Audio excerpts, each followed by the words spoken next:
श्री हरिवंश महाराज जी। महाराज जी, क्या किसी का दिल दुखाने से भजन का सुख रुक जाता है? सबके हृदय में भगवान विराजमान है। यदि हमारे द्वारा ऐसा कटु भाषण, कटु व्यवहार हुआ कि उसका दिल दुख गया, तो फिर हमारे भजन पर फर्क पड़ जाएगा। हम सही चल रहे हैं, वो स्वयं दुखी हो रहा है अपने विचार से, तो नहीं रुकेगा। लेकिन हमारे द्वारा यदि संभाषण कठोर पूर्वक हुआ या चेष्टा प्रतिकूल हो गई, तो हमें क्षमा याचना करनी चाहिए। अगर वो अंदर से दुखी रहा, तो जब तक वो दुखी रहेगा तब तक आपके भजन में विक्षेप पड़ता रहेगा। और कहीं वैष्णव का अपराध बन जाए तो विक्षेप की तो बात जाने, तो भजन ही रुक जाएगा, भजन नहीं होगा। अगर संत वैष्णव को दुख पहुंच गया आपकी चेष्टा से, या कोई निंदा बन गई, तो फिर भजन रुक जाएगा, एकदम रुक जाएगा, भजन चलेगा ही नहीं। तो इससे तो बचना चाहिए।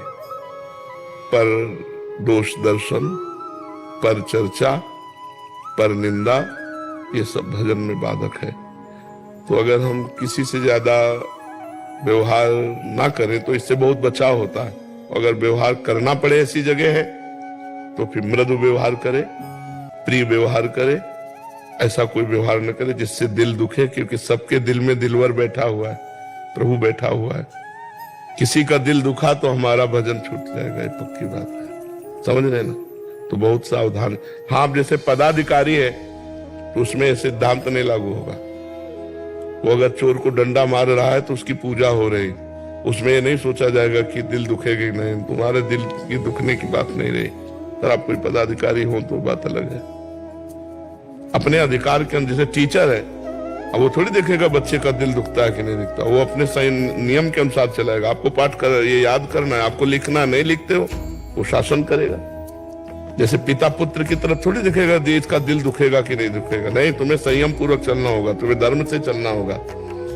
तो कुछ ऐसे अधिकार हैं जिन अधिकारों में ये नहीं देखा जाता, बकाया ये देखा जाता है। समझ रहे हैं? महाराज जी, कह रहे थे कि विवाह से पहले बहुत अच्छा भजन होता था और उसके बाद थोड़ा कम हो गया क्योंकि पत्नी और उनके माता पिता को थोड़ा गलत कह दिया था, और ऐसा इसलिए। फिर भी ऐसा नहीं होता। चक्रवर्ती सम्राट महाराज अम्बरीश जी, पूरा राज्य शासन, नवीन रानियां, परिवार, सब भगवान विराजमान है सब में। तुम्हारे तो एक ही पत्नी होगी, उनके तो बहुत सी पत्नियां थी।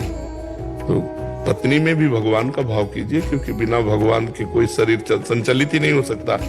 सब में ईश्वर विराजमान, तो पत्नी में भी तो विराजमान। उसे प्यार करो, कटुवचन क्यों कहो? माता पिता तो भगवत स्वरूप है, उनसे हम क्यों लड़ाई झगड़ा करें? हमको अपना सुधार करना चाहिए। ठीक है, नाम जप करो और सुधार करो। और अब जिनसे कटु वचन बोले हैं तो इतना प्यार करो कि क्षमा हो जाए। माता पिता, उनसे क्षमा मांग लीजिए, क्योंकि पत्नी एक मित्रवत अर्धांगिनी है। हमारा हृदय ये, हम ऐसा व्यवहार करें कि अपने आप को क्षमा कर दे, फिर से शुरू हो जाएगा वैसे ही। हाँ, बिल्कुल शुरू हो जाएगा। आप देखना ऐसा करके। अगर आप शीघ्र चाहते हो तो पत्नी से भी क्षमा मांग लो और माता पिता से भी क्षमा मांग लो कि आगे से मैं ऐसी गलती नहीं करूंगा। तो देखोगे आपके हृदय में आनंद आएगा और भजन चल पड़ेगा। अगर अपराध बन जाए तो भगवान पत्नी के भीतर हृदय में बैठे हैं, भगवान सबके हृदय में बैठे हैं।